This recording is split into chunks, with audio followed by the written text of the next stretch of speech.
ಇನ್ನು ಇದೇ ವಿಚಾರಕ್ಕೆ ಸಂಬಂಧಪಟ್ಟಂತೆ ಡೀಟೇಲ್ಸ್ ಕೊಡ್ತಾರೆ ನಮ್ಮ ಗ್ಯಾರಂಟಿ ನ್ಯೂಸ್ನ ಎಡಿಟರ್ ಸತೀಶ್ ಆಂಜನಪ್ಪ ಸಂಪರ್ಕದಲ್ಲಿದ್ದಾರೆ. ಜೊತೆಗೆ ಡಿಜಿಟಲ್ ಎಡಿಟರ್ ದಿಲೀಪ್ ಕೂಡ ಸಂಪರ್ಕದಲ್ಲಿದ್ದಾರೆ. ಮೊದಲಿಗೆ ನಾನು ಸತೀಶ್ ಆಂಜನಪ್ಪ ಅವ್ರನ್ನ ಮಾತನಾಡಿಸ್ತೀನಿ. ಸತೀಶ್, ಈ ಯುದ್ಧ ಯಾವಾಗ ಮುಗಿಯುತ್ತೆ ಅನ್ನೋದು ಗೊತ್ತಿಲ್ಲ. ಇದೆಲ್ಲದರ ಜೊತೆಗೆ ಪ್ರಧಾನಿ ನರೇಂದ್ರ ಮೋದಿ ಅವರು ಸರ್ವ ಪಕ್ಷಗಳ ಮೀಟಿಂಗ್ ಕೂಡ ಕರೆದಿದ್ರು. ಆ ಮೀಟಿಂಗ್ ಆದ ನಂತರ ಈಗ ಎಲ್ಲ ರಾಜ್ಯಗಳ ಮುಖ್ಯಮಂತ್ರಿಗಳ ಜೊತೆಗೆ ಸಭೆ ಕರೆದಿದ್ದಾರೆ. ಏನು ಚರ್ಚೆ ಆಗಬಹುದು? ರಾಮ, ಬಹುಮುಖ್ಯವಾಗಿ ಈಗ ಇಡೀ ದೇಶಾದ್ಯಂತ ಸಾಕಷ್ಟು ಚರ್ಚೆ ಆಗ್ತಕ್ಕಂಥ ವಿಚಾರ, ಯುದ್ಧ ಮುಗಿಯುತ್ತೋ ಇಲ್ಲೋ ಗೊತ್ತಿಲ್ಲ, ಬಟ್ ಈಗಾಗಲೇ ಗ್ಯಾಸ್ ಅಭಾವ ಬೆಂಗಳೂರು ಸೇರಿದಂತೆ ಕರ್ನಾಟಕ ಸೇರಿದಂತೆ ಎಲ್ಲ ರಾಜ್ಯಗಳಲ್ಲೂ ಕೂಡ ಗ್ಯಾಸ್ ಅಭಾವ ದೊಡ್ಡ ಮಟ್ಟದಲ್ಲೇ ಇದೆ. ಕಳೆದ 10 ದಿನಗಳಿಂದ ನಾವು ನೋಡ್ತಾ ಇದ್ದೀವಿ. ವಿಶೇಷವಾಗಿ ಕಮರ್ಷಿಯಲ್ ಗ್ಯಾಸ್ ಪ್ರಾಬ್ಲಮ್ ಆಗಿತ್ತು. ಈಗ ಇತ್ತೀಚೆಗೆ ಒಂದು 2-3 ದಿನಗಳಿಂದ ನಂತರ ಮತ್ತೆ ಈಗ ಅಡುಗೆ ಅನಿಲ ಏನು ಬಳಸುವಂಥ ಸಿಲಿಂಡರ್ ಕೂಡ ಸಮಸ್ಯೆ ಆಗ್ತಾ ಇದೆ. ಅದರ ಬುಕಿಂಗ್ಸ್ ಆಗಿರ್ಬೋದು, ಅಥವಾ 25 ದಿನ ಆದಮೇಲೆ ಕೊಡ್ತೀವಿ, ಅಥವಾ 30 ದಿನ ಆದಮೇಲೆ ಕೊಡ್ತೀವಿ, 60 ದಿನಕ್ಕೆ ಆದಮೇಲೆ ಕೊಡ್ತೀವಿ, ಈ ರೀತಿಯ ಸಾಕಷ್ಟು ಚರ್ಚೆಗಳಾಗ್ತಿದ್ದಾವೆ, ಸೋಷಿಯಲ್ ಮೀಡಿಯಾದಲ್ಲಿ ವೈರಲ್ ಆಗ್ತಾ ಇದ್ದಾವೆ. ಇದು ಒಂದು ಕಡೆ ಅಂದರೆ ಗ್ಯಾಸ್ನ ಅಭಾವ ಇದೆ, ಅದು ಕನ್ಫರ್ಮ್. ಯಾಕಂದರೆ ಎಲ್ಲ ರಾಜ್ಯಗಳಲ್ಲೂ ಕೂಡ ಗ್ಯಾಸ್ನ ಅಭಾವ ಇರೋದನ್ನ ಸ್ವತಃ ಆಯಾ ರಾಜ್ಯಗಳಾಗಿರ್ಬೋದು, ಸಚಿವರಾಗಿರ್ಬೋದು ಒಪ್ಕೊಂಡಿದ್ದಾರೆ. ಹೀಗಾಗಿನೇ ಸಾಕಷ್ಟು ಕಮರ್ಷಿಯಲ್ ಎಲಿಮೆಂಟ್ಸು, ಹೋಟೆಲ್ಸ್ ಆಗಿರ್ಬೋದು, ಕಾರ್ಖಾನೆ ಆಗಿರ್ಬೋದು ಸಮಸ್ಯೆ ಆಗ್ತಾ ಇದೆ ಗ್ಯಾಸ್ನ ಅಭಾವದಿಂದ.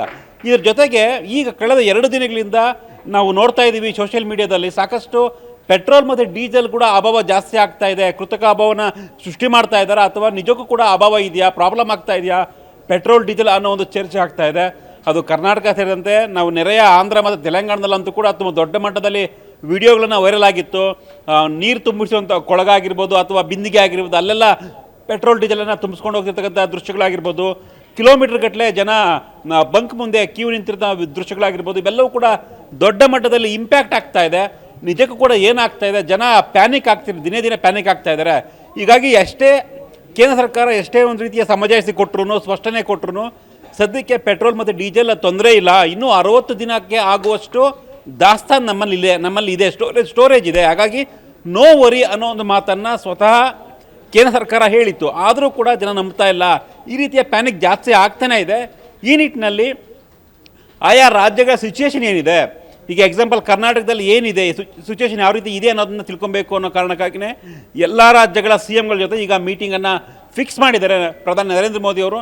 ನಾಳೆ ಸಂಜೆ 6:15ಗೆ ಮೀಟಿಂಗ್ ಆಗುತ್ತೆ. ರಾಮ್, ಆಯಾ ರಾಜ್ಯಗಳ ಸಿಚುಯೇಷನ್ ರಿಯಾಲಿಟಿ ಏನಿದೆ, ನಿಜಕ್ಕೂ ಕೂಡ ರಾಜ್ಯ ಸರ್ಕಾರದ ಗಮನಕ್ಕೆ ಬಂದು ಪ್ರಾಬ್ಲಮ್ ಇದೆಯಾ, ಡೀಸೆಲ್ ಪ್ರಾಬ್ಲಮ್ ಇದೆಯಾ, ಪೆಟ್ರೋಲ್ ಪ್ರಾಬ್ಲಮ್ ಇದೆಯಾ, ಅಥವಾ ಗ್ಯಾಸ್ ಪ್ರಾಬ್ಲಮ್ ಇದೆಯಾ, ರಿಯಾಲಿಟಿ ಏನು, ಸೋಷಿಯಲ್ ಮೀಡಿಯಾದಲ್ಲಿ ನೋಡ್ತಿರೋದು ರಿಯಾಲಿಟಿನ ಅಥವಾ ಅದನ್ನು ಮೀರಿ ಸಿಚುವೇಶನ್ ಇದೆಯಾ ಅನ್ನೋದ್ರ ಬಗ್ಗೆ ಪರಿಶೀಲನೆ ಮಾಡೋದಕ್ಕೆ ಒಂದು ಮುಂಜಾಗ್ರತಾ ಕ್ರಮ ಅಂತ ಹೇಳ್ಬೋದು